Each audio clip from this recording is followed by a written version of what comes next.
askan yëpp la ndax fàtte xaju alal ji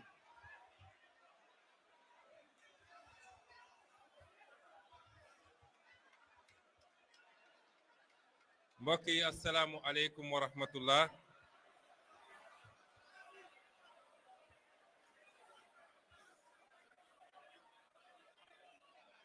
bu dee mën nañ defaat lumière ci salle bi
yéene taxawal bés bi ak ndaje bi amoon ci it jubluwaay mooy gannaaw jàmbat yi bëri na ba léeg-léeg mu xawoon a jur sax lu niroog manifestation te ma jàppoon ni lu bari ñàkk waxtaan ak jokkoo gu néew moo ko waraloon itamit ñu jàpp ni bu dul dara sax war nañ mën a di daje di nemmeekonte di waxtaan d'abord ci li ñu boole muy réew mi d'abord ci li ñu boole muy réew mi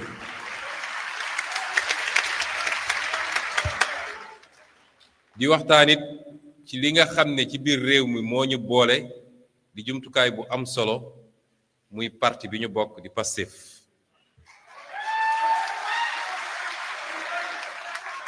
waaye di waxtaan it ci li nga xam ne mooy yëg-yëg gu kenn ku nekk ci ñun ndax ay nit bu ñu bokkee jëmukaay war nañoo di yëgoo di xamalante di jëriñante loolu taxoon gannaaw bi ma dalalee lenn ci ex-détenu yi ak victimes yi defe naa weer a genn wàll ci gannaaw ma ne leen woon dinañ taxawal benn bés boo xam ne dinañu daje bu yaatu waxtaan ma bëggoon nag ni ñu ko doxalee ba fi mu toll nii ndax permettre nañu kenn ku nekk composante bu nekk mu ñëw taxaw fii jël kàddu wax li ko métteeg li muy yéeg ak li mu bëgg ñu toog am dal ak tey déglu kenn ku ne wax ko ni mu ko bëggee ma jàpp ni sax am na ci ay xaabaabal yoo xam ne mun na ñàkk suñu diggante parce que it ànd il faut mu am nuñ ko tëralee te it ñun dañu war a am bu dee dañoo bokk lu ñu métti ñu daje war koo wax am na image bu ñu waroon sénégalais yi ndax kenn umpalewul ni fii dub kuréel waaye ay kuréel am na ci ndax fi ñu toog it xam nañu lu bari walla xam nañu lépp ba tax ba ñun ñii ñépp ndax bu ñu waxee victime dañuy fàtte ni même ñi ñuy tudd tey te ñu nekk ñu am responsabilité ñu ci bari ci victime yi lañu bokk ñu jàpp nag ni bu ñu dajee di waxtaan suñuy problème war nañ ko def ci anam goo xam ne kenn ku ne mun na wax li mu am ci yëg-yëg mais ñu def ko ci anam yoo xam ne du on va pas se donner un spectacle ba sénégalais yi di ñu jéppi jaru ko.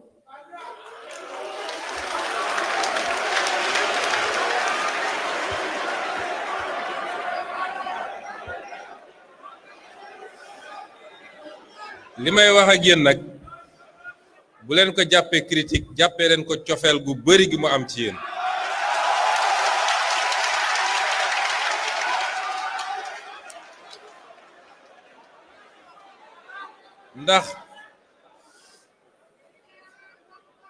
ndax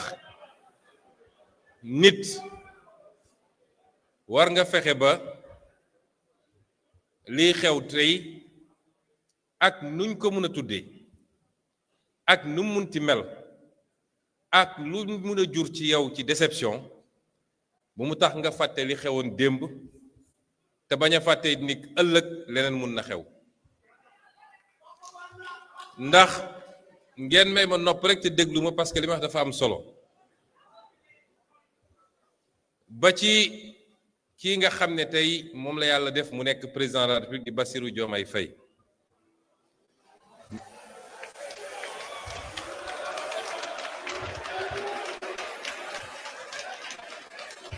xam nga li ma doon wax a ngi nii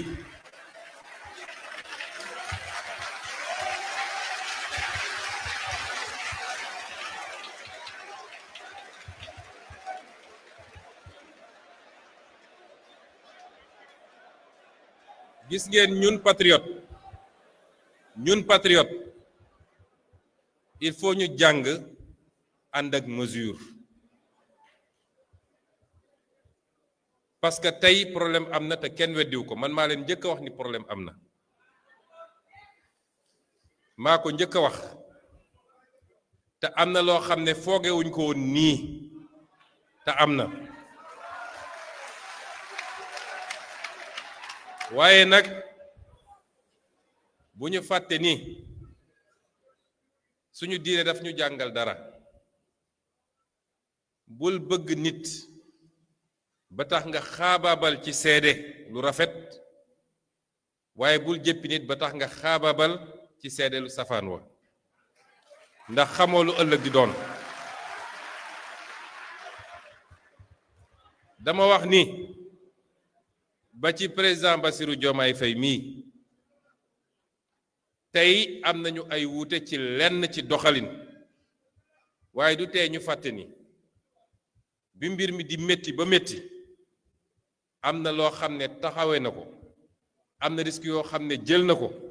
te loolu du lu ñu mën a effacer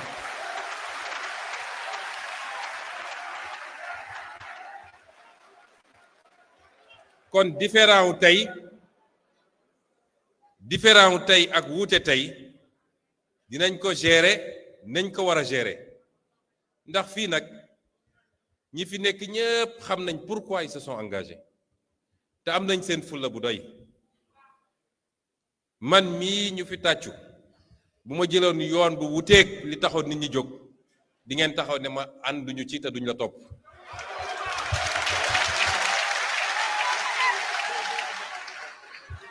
kon loolu nañ koy def kook fulla def kook njàmbarte def kook fayda waaye mun na bañ a egg fenn fi parce qu'on peut gagner on peut avoir nos victoires on va les avoir sans avoir besoin ñu egg ci fenn fi moo tax nag ma bëggoon yéen ragalu leen ñu naw ngeen ñu jox ngeen ñu cër waaye ragalu leen ñu nu nit mënuñu leen ragal jox nañ leen cër naw nañ leen fonk nañ leen nii ngeen taxawee fii nag ku nekk def discours am noonu laa bëggee it mënul nekk à sens unique te wax bi mënuñu ko wax mu mel ni dañoo ñëw rekk dëddu amul lenn lu ñu def jëmale ko ci mbir mi loolu amut moo taxoon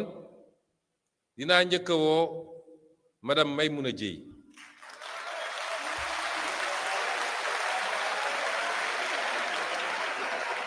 ma bëgg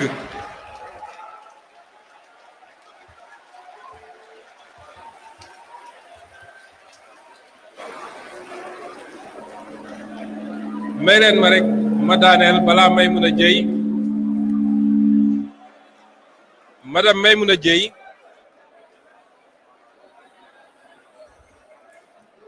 madame Maimouna Dièye dafa am luñ ko dénkoon parti bi ngeen may ma rek ngeen may ma daaneel balaa Maimouna Dièye di jël kàddu gi Maimouna Dièye daa am luñ ko dénk ci liggéey parti bi dénk ko conseil des ministres lañu toog président de la république jël décision sant ma ko ma wëlbatiku xam ni ministère bi nga xam ne mooy gérer lépp lu jëm ci solidarité moom ci loxoom lañ ko teg ma jël sama ndogal dénk ko liggéey boobu liggéey ba mat na matul baax na baaxul lay jaadu mooy ni ngeen mënee ñëw taxaw wax seen version ñu bàyyi ko moom mu ñëw taxaw fii wax lan lañ ci def ak lan moo ci manqué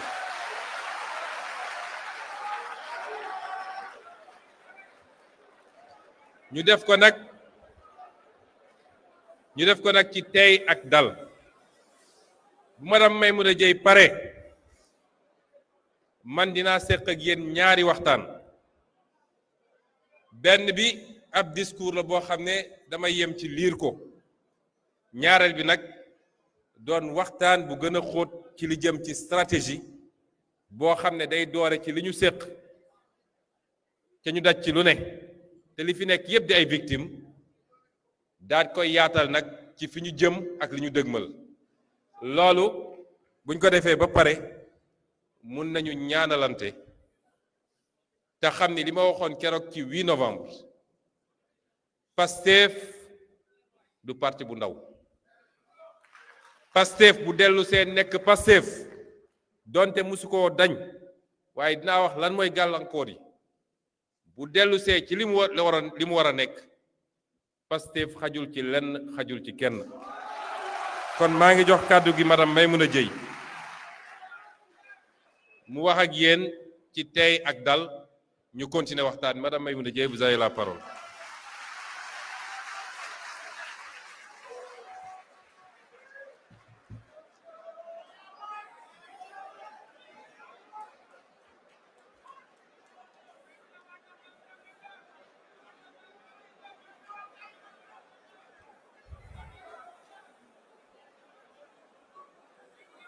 أعوذ بالله من الشيطان الرجيم بسم الله الرحمن الرحيم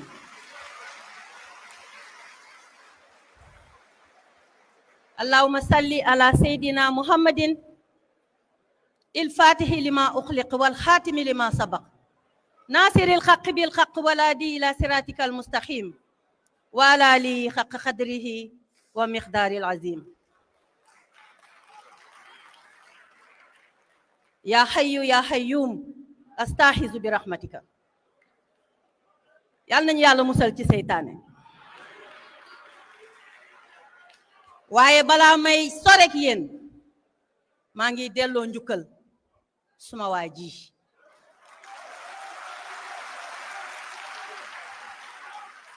maa ngi jaajëfal sama waa ji 2014 may ànd ak moom ba tey musuma des ginnaaw 2014 côté gauche laa ko musa féete première conférence de presse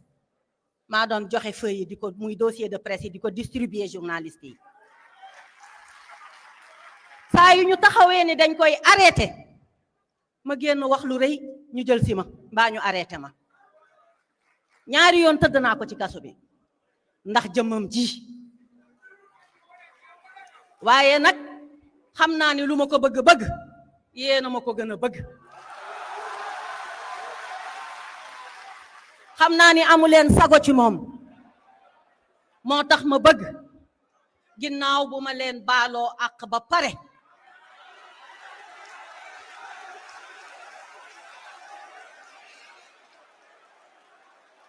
ginnaaw bu ma leen baaloo àq ba pare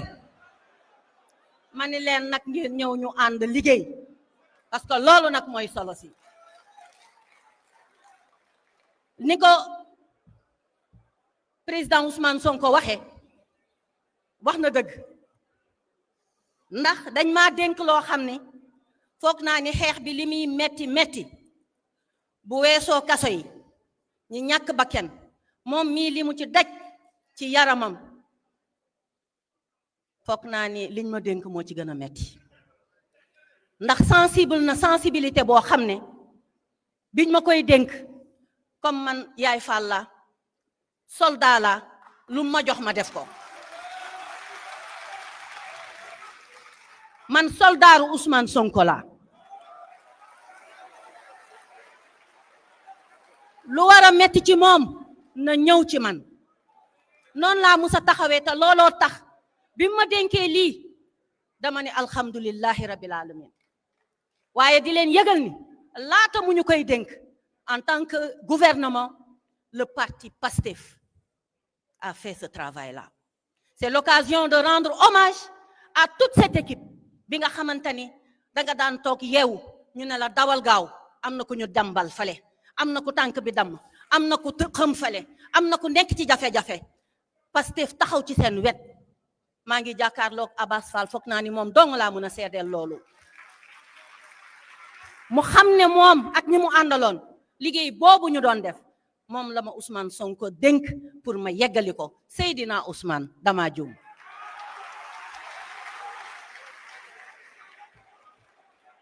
bi ñu ko dénkee wax ci def ci communiqué foog naa président de la République engagé wu ci sax ba ne dinañ ci teg enveloppe 5 milliards mais enveloppe bu 5 milliards boobu duñu ko joxee ndoo dañu koy def étape par étape bi ñu ko defee li ma njëkk a def mooy bind ab arrêté boo xam ne moo tënk commission bi nga xamante ni moo waroon a def liggéey boobu ndax dem nañu ba xam ne dootul mbiru parti mbiru gouvernement la kon dañoo war ministère bu nekk li mu ci war a def ñu fexe ba mu dolli ko ci su ko defee du yam ci joxe xaalis rek liñ fi wax léegi yëpp dégg ngeen ko insertion prise en charge psychologique leneen ak leneen ak leneen loolu noonu moo waral commission bi di liggéey boobu ba tey delluwul ginnaaw commission boobu matagul weer ci la ñu def atelier à Saly 3 fan la ñu tëju pour tënk li nga xamante ni moo desoon ci liggéey bi jox ma nag ay résultats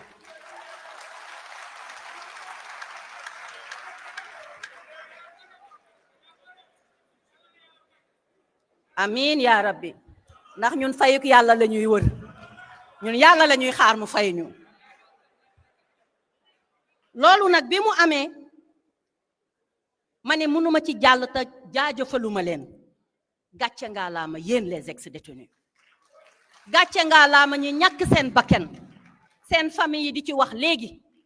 madame Sarr bi muy wax ci turu jëkkëram sama xol fees na ñu leen di massaw je m'incline devant la mémoire des disparus di wax ne nag xeex bi jigéen moo ci njëkk a daanu comme ci diine l'islam muy Mariama Sagna mi nga xamante ni ñëpp xam nañ ci yan condition la ñu jëlee bakkanam mu metti woon lool ñu ciy topp justice ba léegi ndax dañu fas yéene yeggaliwaat encore malgré liñ ci wax kon nag dafay combat boo xam ne jigéen ñi dañ cee jouer rôle bu am solo xëy na góor ñi am nañu doole ak kattan mais jigéen ñi xaru nañu jigéen ñi tëdd nañu ñu leen di diri jigéen ñi ñëw nañu solu nuróole toog di ñaanal sunu président jigéen ñi dem nañu Masalikul Jinaan Touba Ñaseen fu ne dem nañ fa pour Ousmane Sonko mi mucc ndax boobu ñu ngi yàq turam di yàq taxawaayam naan jihadiste la naan terroriste la kon loolu nag moo tax ma bëggoon ngeen may ma delloo njukkal toutes les femmes qui se sont battues dans ce combat-là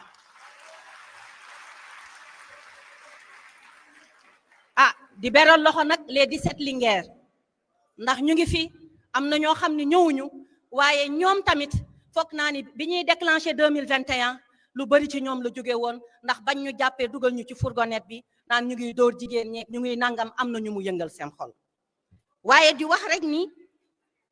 commission boobu liggéey bi mu def dafa ci am lu am solo loo xam ni bu ngeen ma dégloo rek di ngeen comprendre en fait réeroo moo am, dañoo déggantewul. moo tax ma ni ngeen baal ma àq pour xol yi jóg te fekk na xëy na xamuñu nu mu demee. baal leen ma àq waay.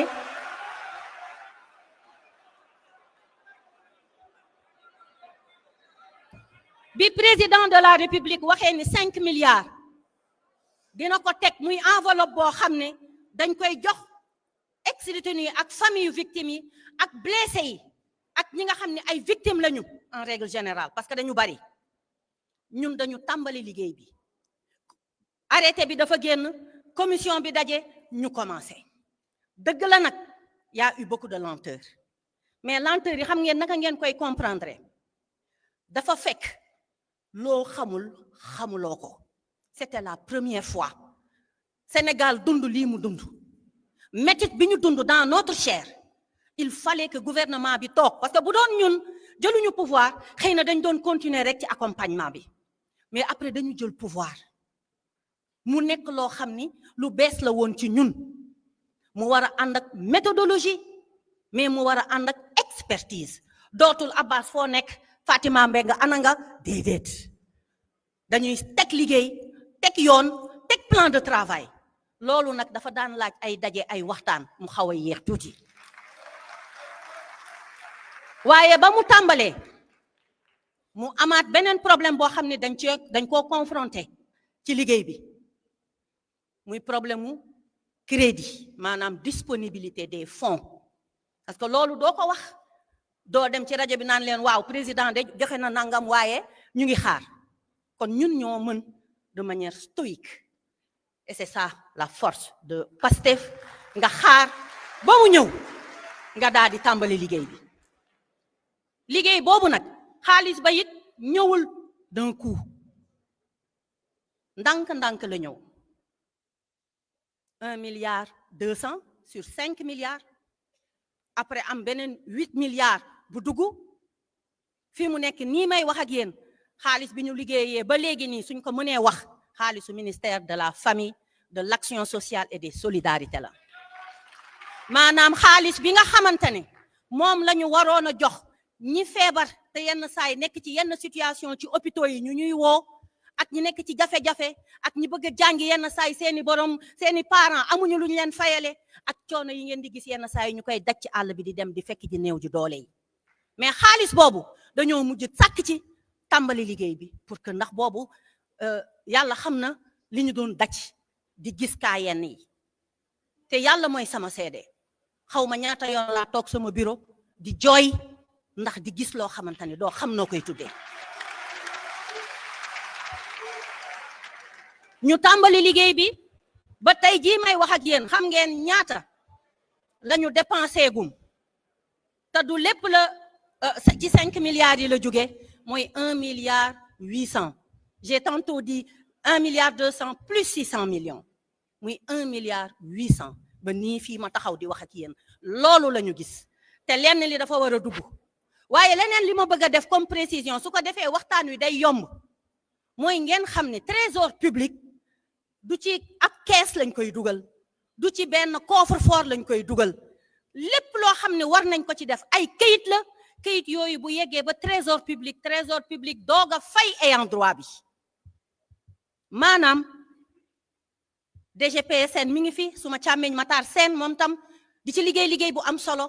bu nee bii yoon moom lañ koy jox, dama naan ko Matar fayal ma lii, mu fay ko foofu. mais bu koy fay man xaalis du ma ko gis, xanaa fonctionnaire war na xam, même ku dul fonctionnaire sax, ni trésor public dafa ànd ak gestion particulière. c'est le comptable public qui sort et qui fait rentrer. man gisuma xaalis, xamoo fu xaalis to yenn saa yi damay wëlbatiku di woowaat waa trésor naan leen ndax am na lu dugg. donc je n'en sais absolument rien. li may gérer kañ, li may gérer kañ mooy su commission bi waxee ma ni leen waaw def leen nii, parce que nag man lañ ko dénk. mais di wax ni trésor public bu jëlee xaalis bi jox ko ki mu ko war a jox, soit DGPSN lay jaar wala directement ci malade bi, ñoom ñoo leen di woo jox leen chèque. Jamais liquidité di dugg ci sunu loxo di dugg ci loxo keneen, lépp par chèque la wala ñu jënd ko matériel, mais lépp trésor public mooy fay. waxtaan bi suñu ko amee rek ba xel yépp dal, di ngeen xam ne da ngeen maa war a yërëm waaye waru leen maa mere.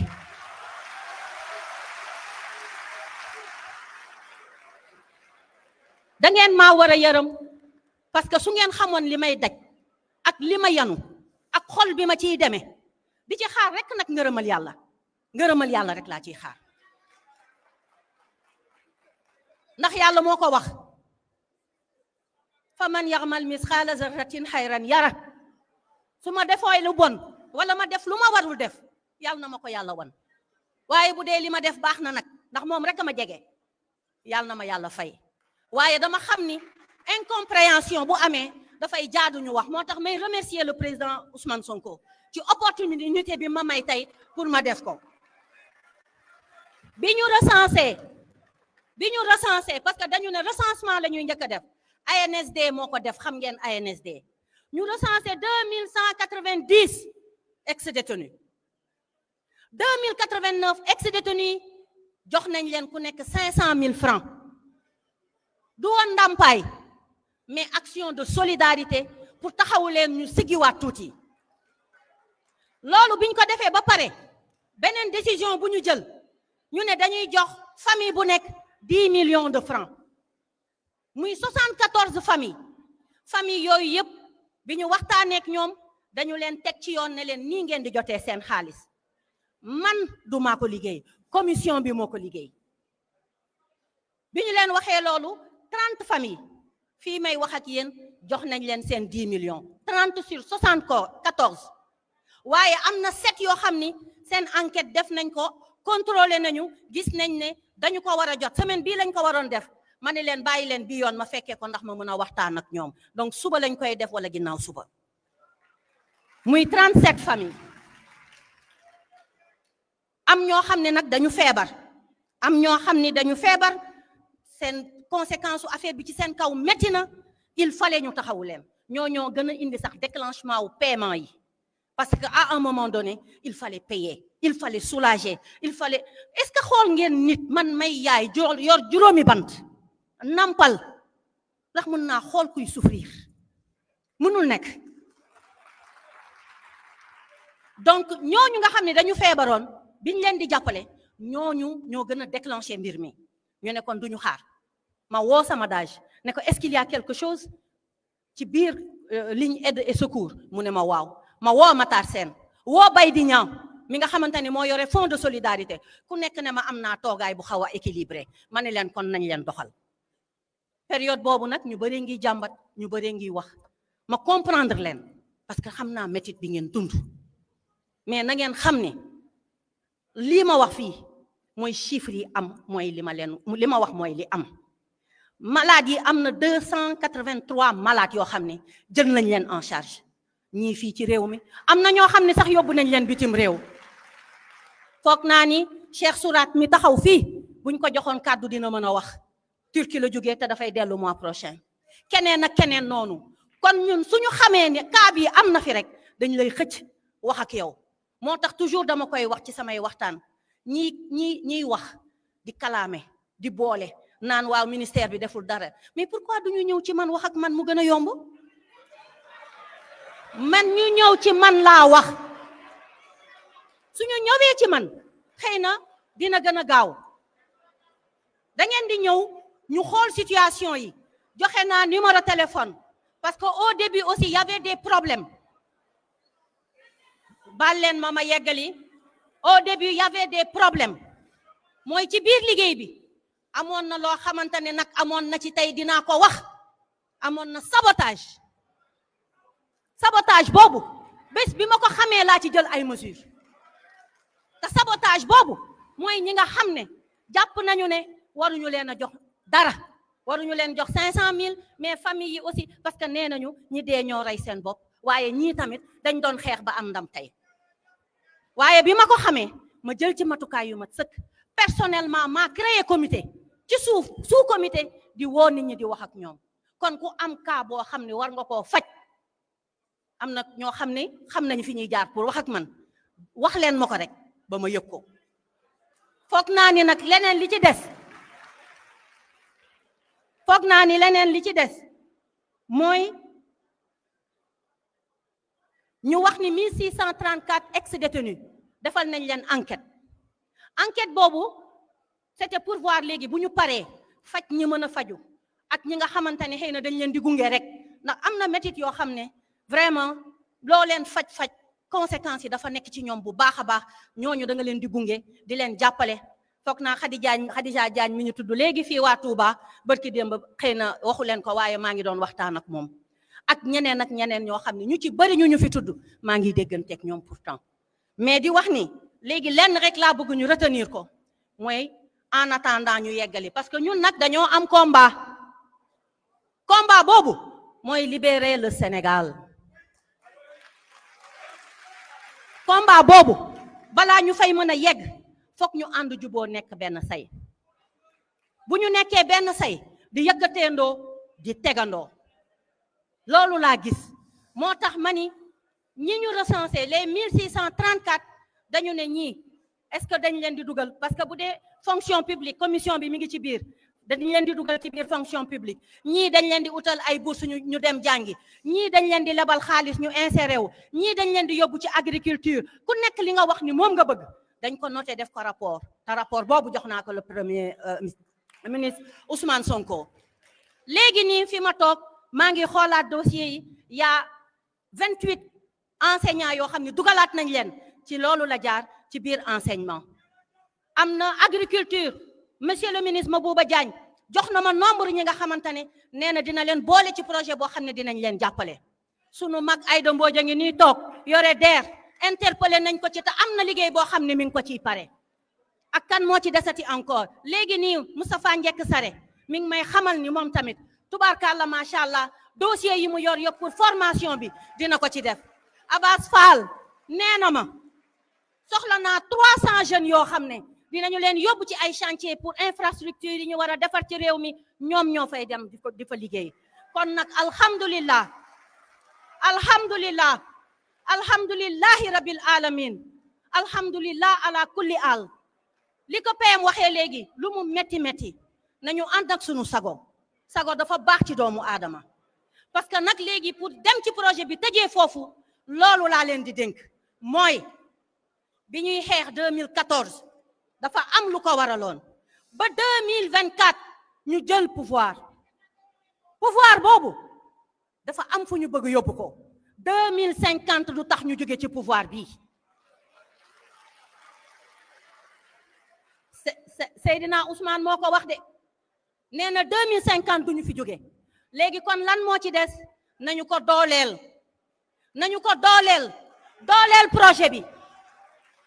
projet bi mooy ñu ànd jàppoo doon benn say te xam ni waxuma la le Sénégal mais monsieur le Premier ministre l'Afrique a besoin de toi. ñaata yoon la ñu toog ci bureau di waxtaan ci li nga xamante ne mooy les États-Unis d'Afrique parce que sunu souveraineté foofu lañ ko war a jëlee sunu souveraineté dafa am fu mu war a jaar. Nous voulons une Afrique debout, une Afrique unie avec un homme comme Seydina Ousmane Sonko. moo tax dama leen di jaajëfal di leen baaluwaat ak pour ñi ci amul li leen neex waaye di leen wax ni moom li mu bëgg bu sottee Sénégal bu neex a neex la ñuy am. moo tax ma naan ko oye oyaye biye jambe diala kaza fonin kelon tole pareta Sénégal Sonko binala.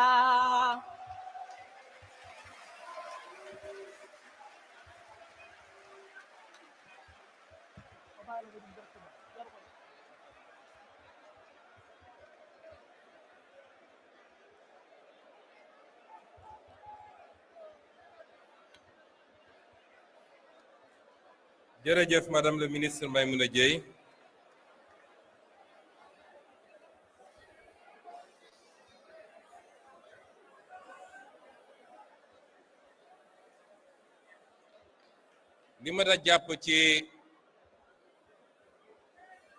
li ma ta jàpp ci Maimouna Dièye li mu wax fii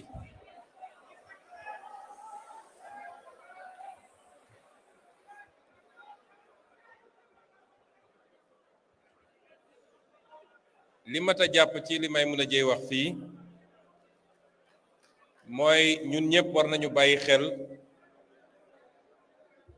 ci paramètres yu bari problème boo gis dafa am complexité am problème boo gis dafa bari facette dafa bari lu mu wundu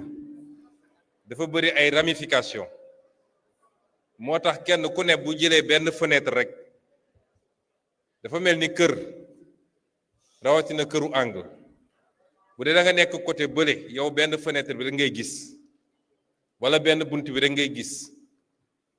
filtre bi ngay am ak ni ngay concevoir affaire bi c'est par rapport ak bunt boobu kese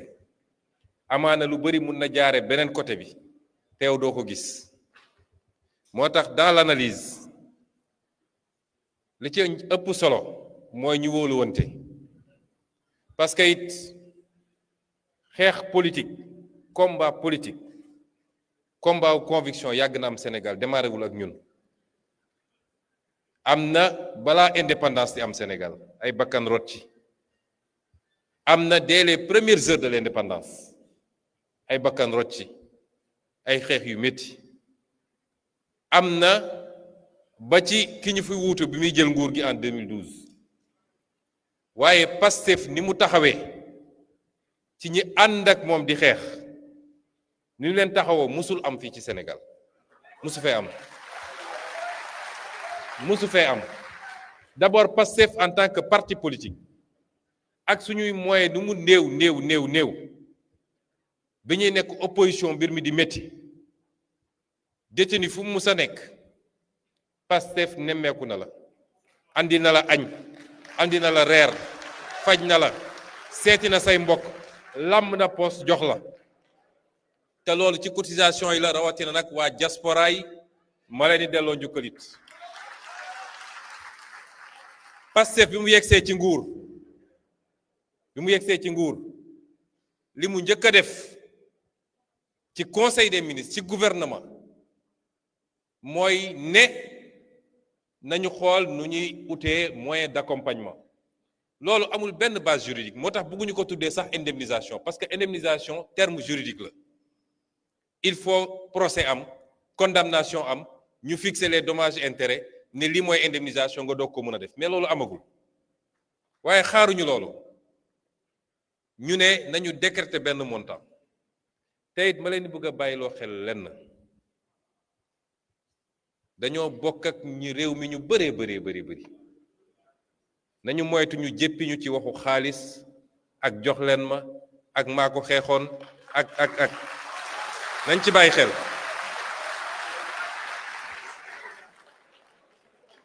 dañ ko def biñ ko defee opposition ak lenn ci les bien-pensants comme je les appelle ñëpp jóg critiquer pourtant am na nguuru fi ñëw ay nit xeexaloon nañ leen daj lu ne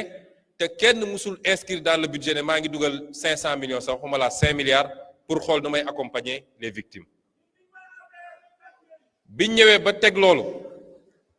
li may mën a wax dama bëgg ngeen xam ko procédure état parce que 5 milliards yi xam leen ni ëllëg IGE wala Cour des comptes mën na ñëw contrôler ko da koy contrôler sax procédure bi ñuy génnee xaalis ci état bokkul ak parti bi su dajalee li mu mën a ab dajale ma ne diw gars yi ne ma am na tel cas lan lañ mën a joxe nañ 3 millions dina baax ñu ne joxe leen procédure état du doxee noonu te it ba léegi ci ay aménagement ci biir ministère am la génnee budget 2026 bii la ñuy inscrire les 5 milliards waaye teewul lu mat 1 milliard 800 génn ci réaménagement ci biir ministère bi nun mënuñu leen seetaan am na lu bëri lu ñu def en dehors de ce circuit là évacuation yu bëri jógewul ci ministère Maimouna yu bëri jógewul ci ministère Maimouna am na loo xam ne président de la république moo ko joxe am na loo xam ne man mii maa ko joxe am na loo xam ne ñeneen a dajale pour rek ñu mën a taxaw nit ñi waaye am nañu des limites parce que budget la ñuy gérer ba tax am na un juste équilibre à chercher parce que il faut éviter de faire porter tout le poids moral dañuy dem ba yow da ngay toog lekk sax doo ko mën mu mel ni yow yaa seetaan victime yi yaa def lii am na benn nuñ koy wonee sax mu mel ni dafa am ñu toog fële di nguur ñoom am nañu lépp mu am ñu nekk fële di souffrir faalewuñu leen demeewul noonu ñaari aspect yi nga xam ne am na ci problème bi daf ci ba am boo xam ne dafa noble à 100% te sénégalais yépp ànd nañ ci mooy justice bi ñu réclamer kooku du lu ñuy laam-laame kooku amul koo xam ne ci réew mi ak grade boo am ak loo mën a doon koo xam ne mun nga taxaw ci kanamu sénégalais yi ne leen justice du fi am ñu dégg ko loolu amut te gisaguma ku taxaw ne justice du am ci réew mi gisaguma ko de gisaguma ko te discours yi fi am yépp nag yéen ñëpp wax ngeen kenn waxu fi vengeance ñëpp dañu ne justice yéen ñëpp da ngeen interpeller la justice vengeance mooy lan yéen yàlla xam na ni Pastef ak ay ndawam am nañu moyen venger wu xam nañu nit ñi fi ñu dëkk mënoon nañ ko defee neen mais kenn defu ko te duñ ko def dañu ne réew boo xam ne état daf fi am état bu sérieux fi mbaxana doonee benn ñoo war a leeral mbir mi ñi nga xam ne ñoo def ñu teg loxo ci ñoom loolu la ñu wax moo tax ñi fi wax ñëpp justice la ñu wax kenn waxu fi vengeance moo tax ku fi wax waxu vengeance da ngay tappale da nga bëgg a nërmel xelu sénégalais yi justice boobu nag madame Yacine Fall Bey moo tax ma ne suñuy wax nañu ànd ak un peu de nañu tempérer wax ji yéen ñii ñëpp di wax fii tàngal madame Yacine Fall moo leen gën a tàng téeméeri junni yoon téeméeri junni yoon man mi ko proposé justice xam naa li tax elle n'est pas juriste elle est économiste waaye maa xam li tax mu proposé ko à la justice waaye justice bu ngeen foogee ni nommé nañu ministre man mi Ousmane Sonko bu ñu ma ne woon ministre de la justice bu ngeen foogee ni nommé nañ ma damay toog passation de service tey ñetti weer lañ ciy teg jàpp nañu ñëpp jugé nañu ñëpp non ça ne se passe pas comme ça gis ngeen ay Rwanda li fa xewoon ak yeneen réew toog nañu 20 ans 25 ans procès yaa ngi dem parce que yéen ñëpp tudd ngeen fi ay tur mais kan moo mun a andi preuve tout de suite am na ñoo xam ne mun nañu am ñëw seede tudd nañ fi ay nit yoo xam ne nañ dañoo torturer mun nañu andi seede ñu ñëw ñu ne moom moo ma torturer waaye lu ci bëri enquête yi mu laaj ba ñu xam kan mooy commanditaire bi kan moo ne woon nañu tirer kan moo tirer loolu enquête yu complexe la du lu ñuy décréter nii da ngay gis yu ñu yóbbu cour pénale internationale ñu am ay moyens yu dul jeex mën a def investigation bu ne mais ça prend combien de temps pour faire des enquêtes sérieuses parce que li ñu doon bañ ci suñu bopp nag duñ ko def ñeneen balaa ngay tuumal nit ba ñu ne dugg na kaso tëj nañ ko perpétuité il faut nga jaarale mbir mi yoon ba mu am ay preuves yu leer nañ yu ñu mënul lam-lame noonu la war a demee moo wax nag ni fenn moom mun naa ci ànd ak yéen réew mi niñ ko piégé xam nga ñun on a hérité d'un pays piégé niñ ko piégé ci wàllu finance piégé ko ci wàllu koom-koom piégé ko ci wàllu enseignement supérieur ak leneen wax naa ko keroog étudiant yi naa ci ñëwaat noonu la ñu piégé réew mi ci wàllu justice madame Yacine Fall quelle que soit sa volonté tant que ñi ngi bàyyi justice bi nu mu bindoo ak ñenn ñu ko téye du ñëpp nag dina jafe lool parce que ministre bureau lay toog woo procureur général jox ko instruction waaye du moom mooy dem doxal ci tribunaux yi moo tax foofu benn ci problème la yoo xam ne ànd naa ci yéen te wax naa ko fi ma ko war a waxee mooy il faut ñu raxas parce que les mêmes qui étaient là à comploter mënuñu def la justice ñi nga xam ne ñoo doon comploter yéen ñii ñëpp ñi leen jël ci ay lu dul dara nga xam ne bu ñu leen présenté woon devant un juge peut-être au pire des cas ñu ne sursis ñu jël leen yóbbu leen instruction ñi nga xam ne ñoo nekkoon di comploter pour éliminer des candidatures de Ousmane Sonko ñooñu tant que ñi ngi fi mun leen yaakaar justice am du fi am te loolu madame Yacine Fall munu ci dara kon loolu beneen problème la boo xam ne ña ko war a def nag ci conseil supérieur de la magistrature ñoom la ñuy interpeller pour ñu def ko. am na ay magistrats yu jub ci réew mi ay magistrats yu dëggu ay magistrats yoo xam ne patriote lañu ay magistrats yoo xam ne Ousmane Sonko mu leen def loolu dëppoowul ak loi président munu ko keneen munu ko waaye nag li loi wax dinañ ko appliquer ba mu mat sëkk. C'est ces magistrats là qu'on veut au poste pour ñu jaarale mbir mi yoon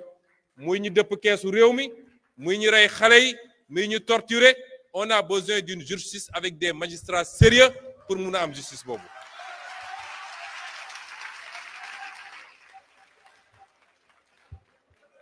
mu des nag deuxième volet bi dama leen ne am na ci volet boo xam ne discussion mënu ci am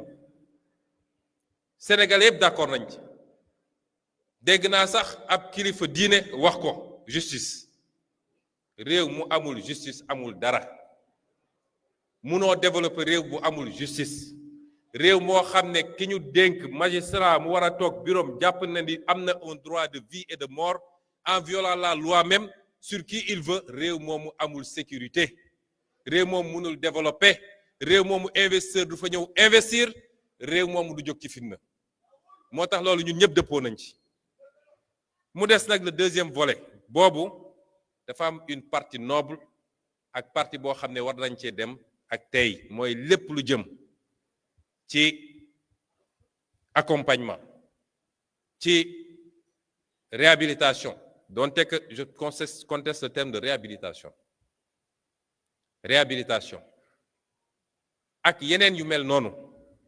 nañ ko gérer avec moins de bruit te xam ni ëpp lañ ñu ci yéene te ñun mënuñu toog fu ñu toog yéeg ni am na kenn ci yéen ku am problème ñu ne duñu bouger le plus petit doigt te mën ko loolu mënul am man sama bopp laa mën a waxal. bi ma ñëwee dama amoon mbébét balaa may ñëw ne man su ma yàlla defoon président de la république ma terminer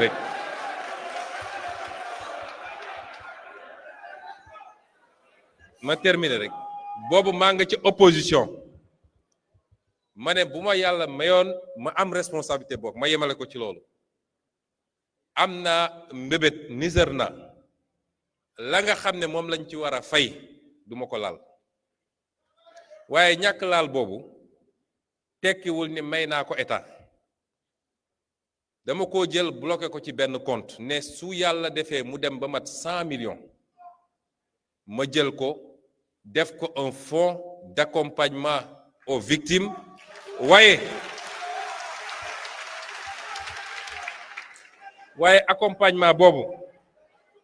accompagnement boobu du accompagnement social pour accompagner ñi nga xam ne dañoo bëgg a entreprendre dañoo bëgg a def activité mu doon benn fonds boo xam ne day tourner keroog ma mujjee laaj relevé bi xam ngeen premier ministre moom amul lu bëri mbir mi mat 83 millions ma génn ci asaka mu des un peu plus de 80 millions fii ak ñeenti weer fii ak ñeenti weer incha allah gëm naa ni dina mat wala juróomi weer gën saagu dina mat 100 millions yi bu boobaa nag dinaa woo sénégalais yépp te xam naa ni ma ko annoncé tey balaa guddi nu am ñu bari ñu ma woo ne bëgg naa ci dugal temps loolu xam naa ko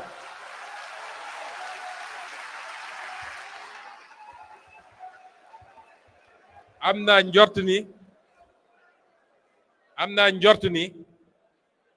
fonds boobu buñ ko lancé ci diir bu gàtt amaana mu egg sax 1 milliard wala mu ëpp ko mën na dox ba jur benn institution de microfinance boo xam ne sax ci financement lu weesu les victimes lay doon loolu nag dinañ ko lancer amaan nañ ko lancer au mois d'avril bu soobee yàlla waaye nag dama bëggoon attirer seen attention ci yenn yi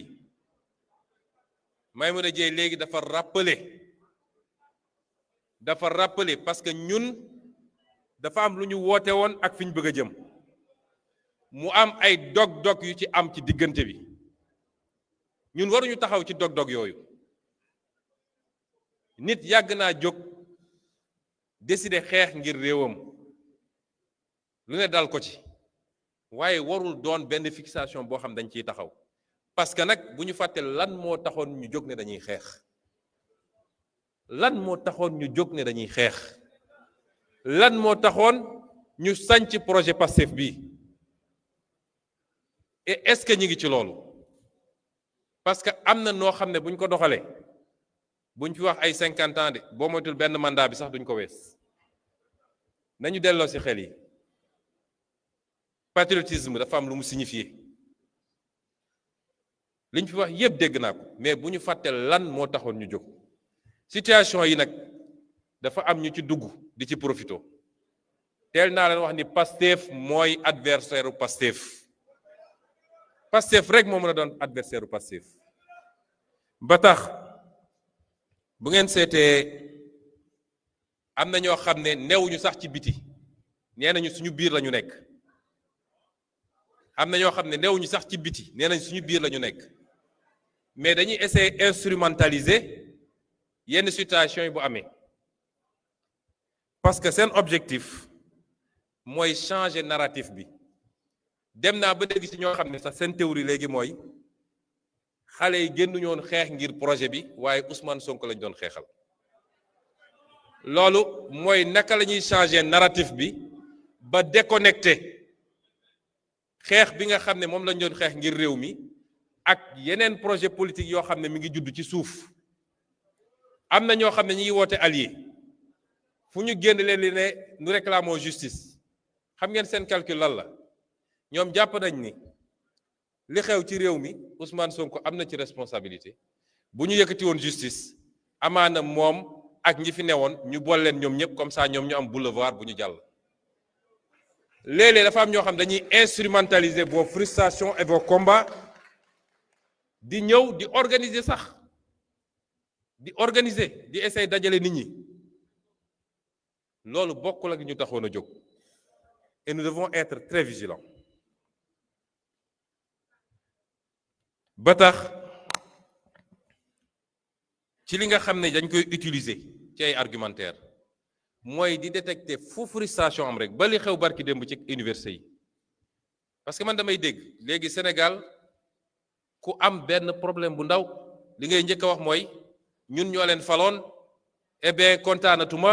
et cetera mais fal ni taxul nga war a jàpp ni da nga am droit absolu ba lu dul yoon ñu bàyyil la ko. man ragaluma ku ma mere ragaluma ku ma dëddu mais nañuy teg mbir yi ci dëgg parce que fu dëgg amul rek dara mënu faa dox mais problème bu am parce que chantage moral boobu la ñu yàgg a def les hommes politiques te hommes politiques yi ragal chantage moral boobu moo tax dañ daan nekk ci démagogie lan moo ñu andil problème université wax naa ko barki dem étudiants yi ndax samay doom lañu te li ci ëpp nag ci ñun la ñu bokk ci Pastef mais régime yi fi daan toog bëgg am jàmm ak ragal étudiants yi yëngatu saa yu étudiants yi ne lii ñoom xam nañ ni ça c'est pas soutenable mais dañuy gaaw nangu pour am jàmm dañuy dem ba egg benn point boo xam ne ils sont obligés de s'endetter pour pouvoir faire face à ces responsabilités là ñun bokkuñu ci ñiy gouverner noonu. loolu du gouvernance parce que bu ñu ko continuer réew mi xëy rek imploser mooy li ñu gis nii la dette cachée parce que da ngay obligé bëgg lu neex nit ñi ba def lu ëpp mais da nga koy nëbb parce que boo ko wonee njaaxum am nañu dellu si aux fondamentaux tabax réew du caaxaan ñun mënoon nañu def li ñëpp doon def mënoon nañu bañ a wax li ñu fekk fii ci réew mi bu boobaa tey dañ naan 74% de taux d'endettement la ñoom. ku ñu tàllal loxo mu lebal ñu dañuy xëy rek ñu ne réew mi am na 200% ou 300% de taux d'endettement cessation de paiement. Le pays est en défaut. Ces enjeux structurels-là, il faut que nous comprenions ko. Dans 3 ans, élection dina am ku jàpp ni dëgg bi ñu teg ci réew mi woote effort national parce que dañu woote effort national ban réew moo tabaxu sans effort man gisaguma ko kenn ku nekk ci yéen guddi balaa muy tëdd na dugg YouTube mu xool révolution chinoise mu xool exemple Corée mu xool exemple Japon mu xool feneen ak feneen di nga xam ni ñii tey ñu naan ñu leen di jox exemple nan développé nañu ba ci ki waa ji li mu tudd léegi révolution française bu ñu la waxee fi ñu jaar ils ont sué le sang a coulé ils ont souffert des millions de morts famine am na fa parce que il fallait mu am une génération et rappelez-vous ce que je vous disais quand on était dans l'opposition il faut une masse critique de Sénégalais conscients ñu xam ni dañu war a ñefe pour que dans 10 ans ñu commencer gis dans 5 ans 10 ans ñu commencer gis les fruits de ces efforts-là mais que surtout nos enfants et nos petits-enfants trouvent notre Sénégal. Et pour cela, il faut que nous échappions à la tyrannie de l'argent, du matériel et du Johnny. Il faut que nous échappions à ça. L'un des principaux problèmes que nous avons, c'est que nous avons des responsabilités. Bu ñu moytul dina am yu commencé feeñ parce que kenn ku nekk jàpp na ni pour des calculs politiques il faut ma waajal sam bopp te pour ma waajal sam bopp il faut ma am xaalis Pastef musul dajale ay milliards di ko jox sénégalais pour ñu woteel ko sénégalais li ñuy xaar ci ñun du loolu te ku ko def it fi nga koy jëlee xam nañ ko ci ay marché nga koy jëlee ci ay corruption nga koy jëlee ci ay dessous de table nga koy jëlee mais amoo ko sa salaire mayu la ko te donnoo ko. Il faut désintéressement am suñu bëggee tabax réew mi kenn ku ne li la yàlla wërsëgal nga xam ni lii la te continuer góorgóorlu nag pour am plus te ñu xam ni milliardaire poste responsabilité mënul def nit millionnaire waxuma laa milliardaire ndax lañ lay fay boo ci jëlee li ngay lekk ak li ngay sol jàppale ci say waajur boo dencee 200 000 ci banque bi bëri na nañu moytu tombe ci piège yu ni ñu fi jëlee. Moo tax les débats sur le matériel sur l'argent nañ ko def avec beaucoup de pudeur conviction dafa am solo la nga doon wax démb ak barki démb nga egsi nga continuer ci lii xew nag am na yoo xam ne fii du waxam tey Pastef fera face à tous les défis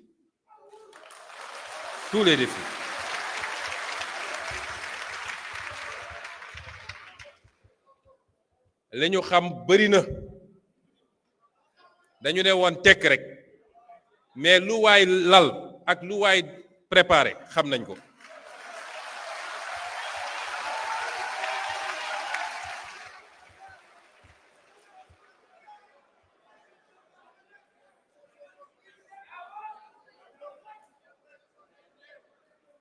il faut ñu dindalaat ñu reprendre parce que ñaari piège wa ñett yi nee naa ni y a le piège des calculs politiques quand on est arrivé au pouvoir te jaru ko woon ndax calcul bu bëri andiwuñu fii y a le piège des postes et des décrets ku nekk naan maa ngi xaar sama décret nommé guñ ma lañ ca bëggoon yépp amuñu ko naam mais des efforts ont été faits te ba ñuy nekk opposition ñëpp dañ ne woon man xeexuma ngir luñ may jox ak lu may am dama xeex parce que dama gëm réew mi et y a le troisième piège mooy li ma wax léegi nañ ko doxalee avec tact te xam ne nous serons à côté de vous nous serons avec vous comme vous avez toujours été avec nous parti bi nag dina relancer beaucoup d'activités wax naa ni mois d'avril la ñu jëm ci congrès bi incha allah très bientôt dinañu démarrer waat le placement des cartes de membres et les renouvellements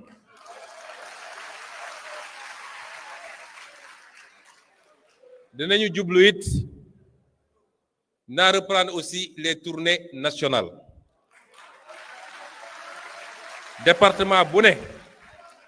loolu nag waa département yi ñoo koy organiser barki démb l'honorable député Ismaïla Diallo nee na Koungheul pare na wala Guinguinéo donc xam naa ni fa la ñuy démarrer département bu ne dinaa ñëw ànd ak yéen ñaari fan wala ñetti fan su mu nee nekk ñu suyene département bi nemmeeku waxtaan gën a defaraat taxawaay bi jublu ci li ñu war a jublu.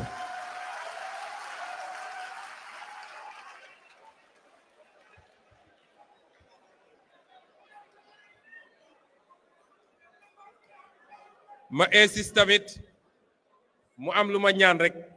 waa Pastef parce que Pastef dafa am loo xam ne daf ñoo dab waaye du loolu mooy Pastef de dafa am loo xam ne junj naa ko keroog ci meeting bi waaye jotuma koo développé Pastef parti xam-xam la parti gis-gis la parti xalaat ak bind ak sotti la parti proposition la bi ñu créé parti bi 2014 ba keroog bi ñuy andil problème 2021 ci téere yi ñu bind ci suñu taxawaay assemblée ci conférence yi ñu def ci émission yi ñu def Pastef moo fi imposer le débat problématique sur les ressources naturelles sur la fiscalité sur les finances publiques sur les politiques publiques agriculture santé etc. keroog bi ñu taxawee assemblée nationale ak bi ñu démarré politique le débat yi commencé nekk des débats boo xam ne chauffeur taxi bi dina ko xam di ci wax mareyeur bi dina ko wax étudiant bi dina ko wax kenn ak kenn c'est ça Pastef il faut jamais oublier ça ñii ñu fi jëlee nag ils veulent nous tirer vers le bas te loolu nag justice bu doon def liggéeyam ni mu ko war a defee du waa Pastef ñoo war a tontu ci saaga yi ci xaste yi ci attaque contre les institutions c'est à la justice de le faire mais duñ ko def pour les raisons que vous savez Pastef loolu mooy cosaanam dañu ñëw 2001 ñu imposer ñu beneen terrain muy terrain jàmmarloo waaye loolu weesu nañ ko gis nga réew bu guerre amee dañuy mobiliser ñëpp professeur d'université bi médecin bi avocat bi ñëpp dañu leen di mobiliser ñu dem au front mais bu mbir mi jeexee avocat bi day dellu baro médecin bi dellu faji ji bu dee yàlla may na ko mu mucc professeur d'université dem jàngale ji jeune bi suspendre étudiant dem étudier ji il faut ñu xam ni la parenthèse 2022 2021 2024 xam ngeen lu ci des mooy réparation yeeg justice beeg ñoom seen mais su loolu weesoo c'est une parenthèse bu ñu war a teg fële or certains d'entre nous sont encore figés dans cette parenthèse là 2050 moo war a doon léegi suñu vision suñu objectif ñu jublu ci loolu ba tax dama bëgg waa Pastef ñun ñëpp ñu dellu ci loolu bañ a topp ñi nga xam ne seen gémmiñ nàcc na ba pare ñoom dañoo jàkkaarloog ñoom xeex bi métti woon lool yàlla may ñu yëkkati leen ba ci kaw ne leen rëpp ci suuf fañe ne ci suuf nag ne faw rek ñu jàpp ci suñu ngemb wala ñoom Ousmane Seck nga xam dañuy takk gàllaaj yu bari jàpp ci gàllaaj bi xëcc ko mu daanu bu ñu leen topp ci loolu nañu am plus de hauteur te loolu parti bi am na ci responsabilité ci formation bi ñu war a def ak yeneen am na lu parti bi di togg lu bokkul ak li ñuy wax ci état am na lu ma dénkoon ay dafe daanaka pare na ñu ngi ciy liggéey waaye nañu gën a fonk suñu bopp gën a fonk parti bi parce que parti bi mooy lépp te yenn impair yi ñu am yépp li koy andi mooy même état bi ñuy gérer ëtt bi nga xam ne ci la ñu war a toggee lépp bu ñu delloo nag ba dellu ci état bi la république c'est la république le président c'est le président le premier ministre c'est le premier ministre waaye li ñu war a togg daan ko def ni bi ñuy nekk opposition tey bi ñu nekkee ci nguur président de la république premier ministre député ci parti bi la ñu war a daje étudiant beeg jeune beeg keneen li ñu bëgg a def ci Sénégal ak ban gis-gis ak naka lañ ko war a doxee foofu la ñu war a di waxtaanee bu ko defee kenn ku ne ci yéen tu seras le porteur du message du gouvernement du message du président de la république de la vision fenn foo toog mun nga koo jaay ba mu mat sëkk liggéey boobu moom dinañ ci démarrer à partir de maintenant waxu candidature nag léeg-léeg ñu wax ci mbokk yi jàpp leen ni keroog bu ñu génnee 2024 incha allah li ñu dese ci dund fii ci Sénégal gisuma élection bu fi mën a amati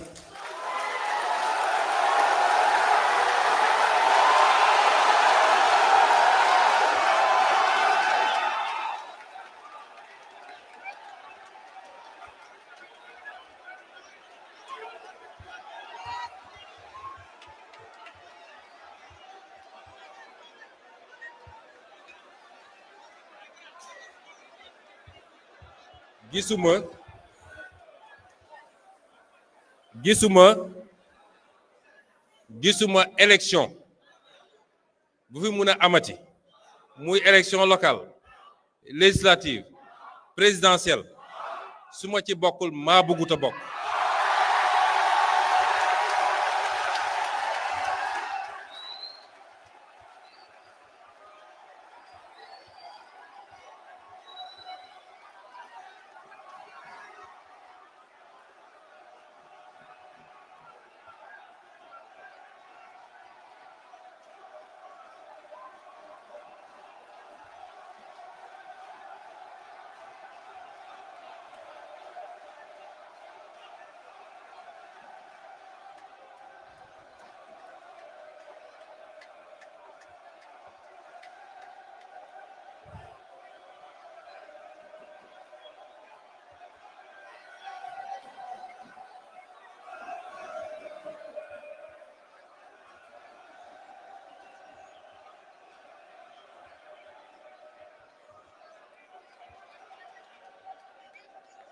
ma daaneel ci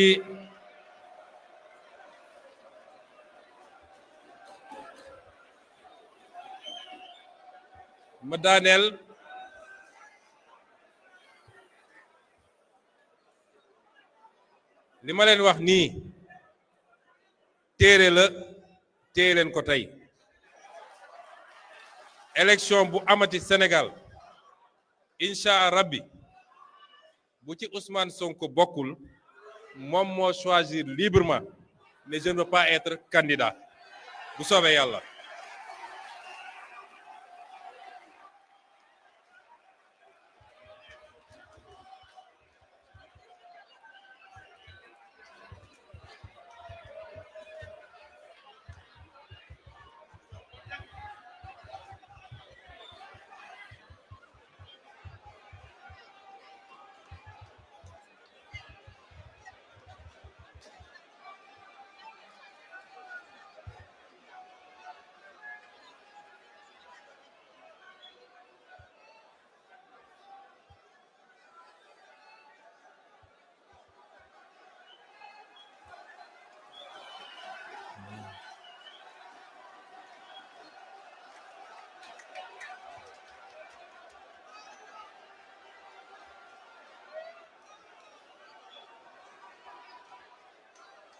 xam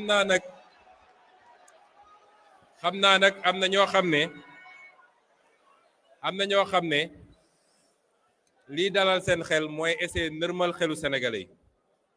parce que ragal nañu benn ragal boo xam ne élection bu ñu ne Ousmane Sonko mooy candidat bi ragal nañ ko ragal boo xam ne xam naa ne bu ñu tëddee guddi sax loolu la ñuy gént waaye loolu c'est derrière nous. may terminer nag waxtaan bi ci le petit discours que je vais faire en langue française parce que dañuy déglu fu ne léeg-léeg bu leen fàtte ni Pastef dafa dépassé fii léeg-léeg ñu pare waxtaan bi am ñu bari bind même ci page commentaire Facebook yi ne ah ñun ñu nekk dëkk sàngam de yéen olof rek ngeen di làkk moo tax baax na léeg-léeg surtout lu waral bés bi ñu wax ko ci tubaab ñëpp dégg ko.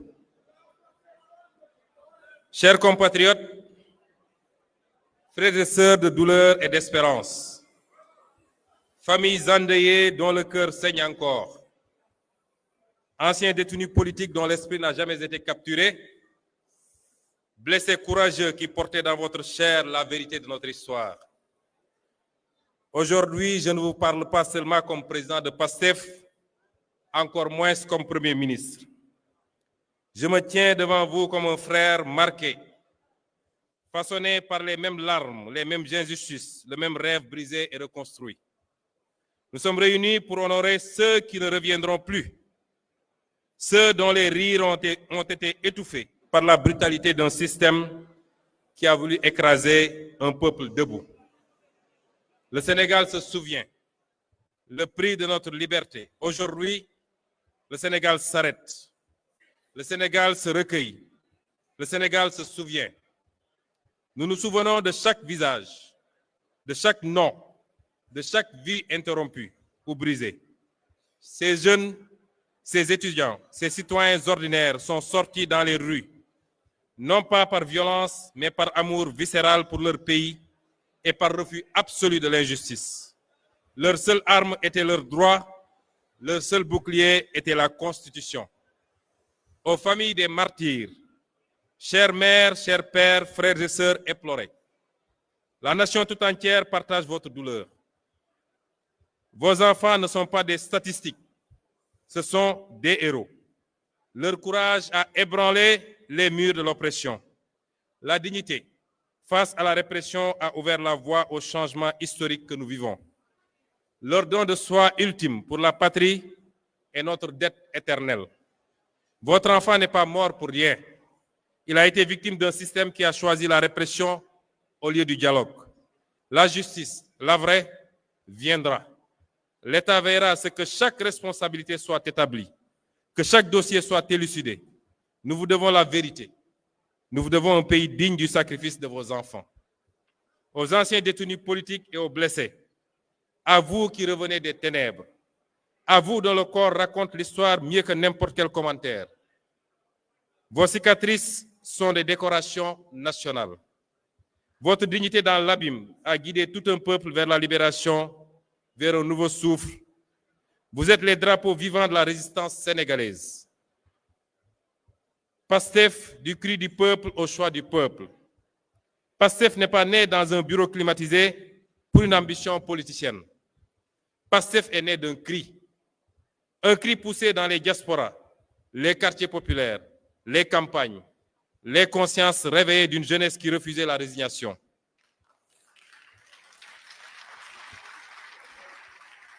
Notre mouvement a grandi porté par une idée simple mais révolutionnaire, celle de démarchandiser la politique et de construire un Sénégal gouverné par et pour ses fils et ses filles selon des principes intangibles de travail, d'éthique et de fraternité dans la justice, la transparence et la souveraineté. Persécutés pour ces idées,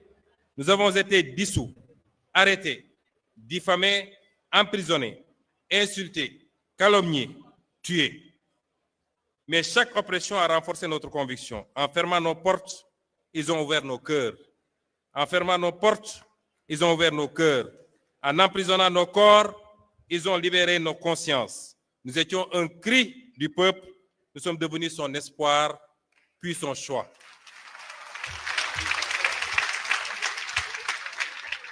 Mon engagement est né d'un serment ancien. Ne jamais supporter l'injustice. Ancien inspecteur des impôts et domaines, j'ai vu des mains vendre la patrie. J'ai vu la trahison des élites. Ce jour-là, j'ai fait le choix, celui de ne jamais détourner le regard,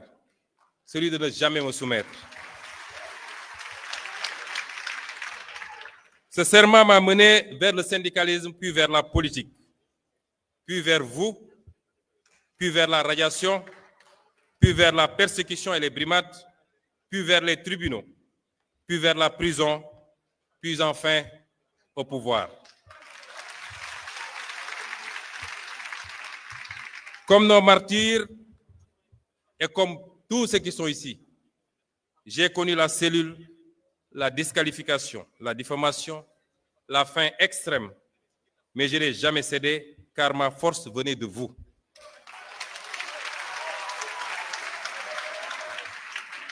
Si je suis aujourd'hui Premier ministre, c'est parce que vos voix m'ont porté. C'est parce que vos voix nous ont portés. Parce que vous avez refusé d'abandonner. Et je ne suis pas votre chef, je suis votre mandataire. La main qui signe est votre main. La voix qui parle est votre voix collective.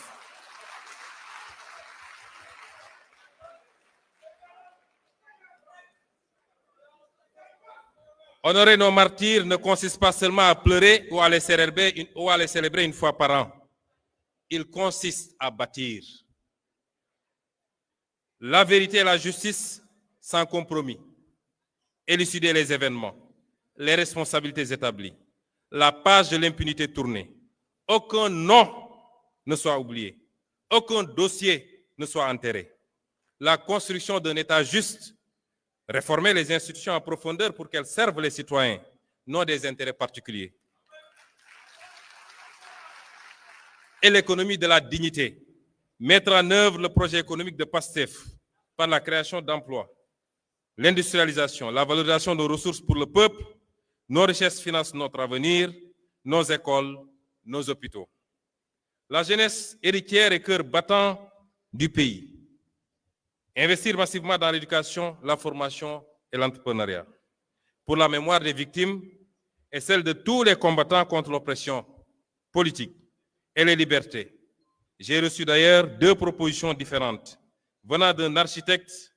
et d'un homme de culture, tous 2 sénégalais, l'une pour l'érection d'un mémorial des victimes, l'autre, plus large encore, pour l'édification d'un panthéon de la démocratie sénégalaise qui, plus qu'un simple hommage, serait un acte fondateur. Une manière de dire que notre République ne tolérera jamais plus que des citoyens tombent pour avoir simplement exprimé leurs convictions. Car honorer les martyrs de la démocratie, c'est affirmer que le Sénégal veut demeurer fidèle à sa devise. Il nous faut protéger cette révolution. L'un des intervenants l'a dit ici. Il porte exactement le nom de mon homonyme. Il l'a dit. La révolution vient de commencer. Et toute révolution connaît des soubresauts à ses débuts. Toute révolution connaît ses plus gros risques à ses débuts. Et c'est maintenant qu'il nous faut être vigilants. Chacun d'entre nous, vous, ceux qui se sont battus, quelle que soit leur fonction dans le parti, leur grade, les citoyens lambda qui ne sont même pas membres du parti, mais qui ont cru à ce discours de Pastef les Patriotes. Nous avons tous à protéger la révolution du 24 mars, qui n'a pas démarré le 24 mars, mais qui ne s'est pas achevée surtout le 24 mars. Le plus grand danger qui nous guette aujourd'hui n'est plus la répression d'hier. Le plus grand danger qui nous guette, c'est l'oubli. C'est l'endormissement. Nous n'avons pas le droit de dormir. Nous n'avons pas le droit de trahir la mémoire des nôtres, particulièrement ceux qui nous ont quittés. Je lance donc un ordre. Je me permets aujourd'hui, pour la première fois, de lancer un ordre. L'ordre du devoir sacré à la grande famille patriotique. Cet ordre, c'est de consolider la grande armée civique de PASTEF avec l'objectif d'1 million d'adhérents actifs en fin 2026. Chaque carte est un engagement pour la démocratie, pour la liberté et pour la réussite du projet. Cet ordre, c'est la vitalisation de 10 000 cellules de PASTEF et de vigilance citoyenne dans chaque quartier, chaque village. Soyez les sentinelles de l'éthique, de la bonne gouvernance et de la souveraineté. Cet ordre, c'est de redynamiser un mouvement de service, ce qui fait notre ADN. Reprenons les camps de dons de sang. Que le sang versé soit remplacé par le sang donné pour la vie. C'est de reprendre les opérations de nettoyage des places publiques, soutien scolaire gratuit, solidarité active. Soyons en permanence auprès au service des populations. Restez solidaires du parti PASTEF, les patriotes, dans le don de soi pour la patrie. Chers camarades ou chers frères, un pouvoir qui oublie sa base se perd.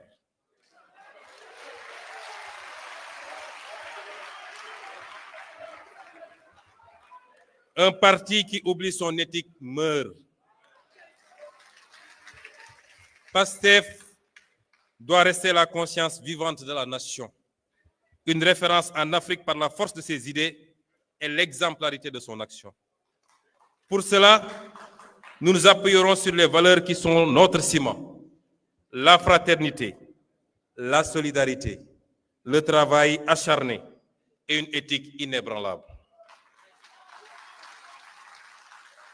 Chers frères et sœurs, je le dis devant l'histoire, les martyrs ne sont pas derrière nous, ils marchent devant. Je sens leur souffle ici, je sens leur regard peser sur nos épaules. C'est devant eux, devant vous, devant notre conscience collective que je prends ce serment. Nous n'échouerons pas.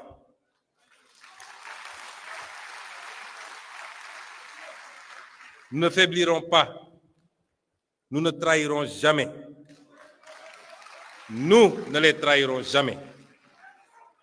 Nous construirons ce Sénégal souverain, juste et prospère, brique après brique. Nous le construirons ou nous périrons en essayant. Pour la mémoire des martyrs, pour la dignité retrouvée, pour le Sénégal souverain. Vive les martyrs de la liberté. Vive la résistance sénégalaise. Vive le Sénégal aujourd'hui, demain et pour toujours. Je vous remercie.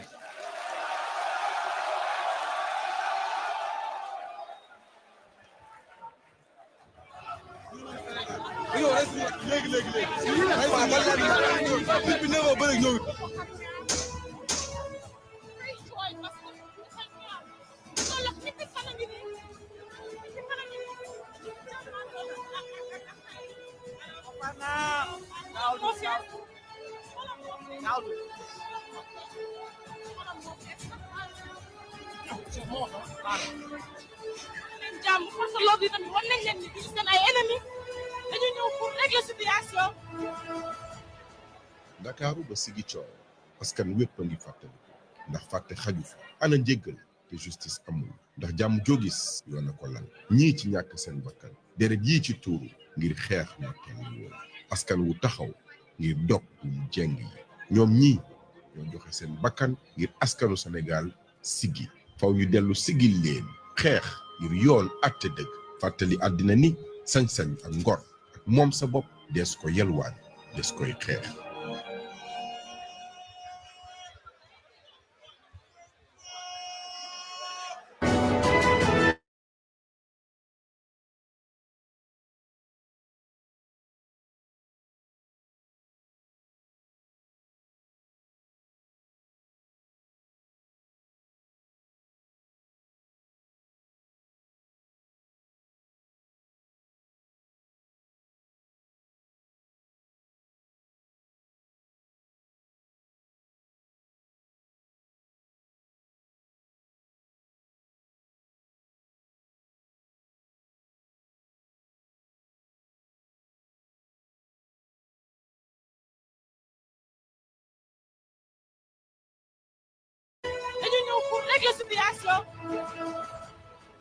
Ndakaaru ba Ziguinchor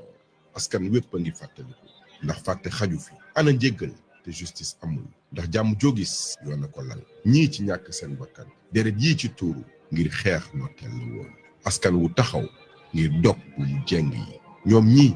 ñoo joxe seen bakkan ngir askanu Sénégal siggi faw ñu dellu siggil leen xeex ngir yoon àtte dëgg fàttali àddina ni sañ-sañ ak ngor ak moom sa bopp des ko yelwaan des koy xeex.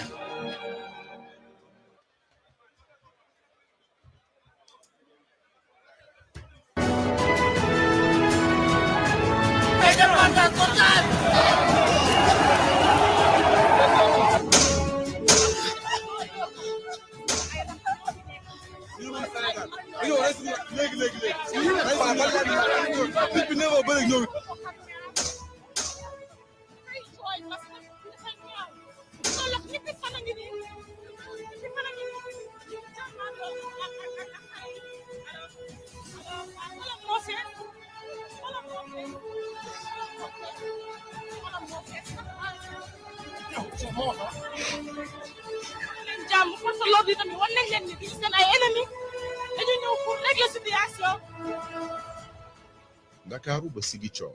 askan wépp a ngi fàttaliku ndax fàtte xaju fi ana njéggal te justice amul ndax jàmm joo gis yoon a ko lal ñii ci ñàkk seen bakkan deret yii ci tuuru ngir xeex nooteel la woon askan wu taxaw ngir dog mu jeng yi ñoom ñii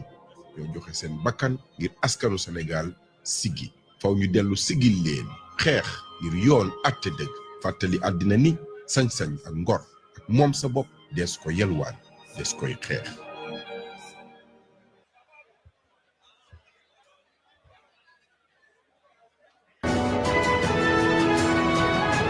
Peter Van der Kotan!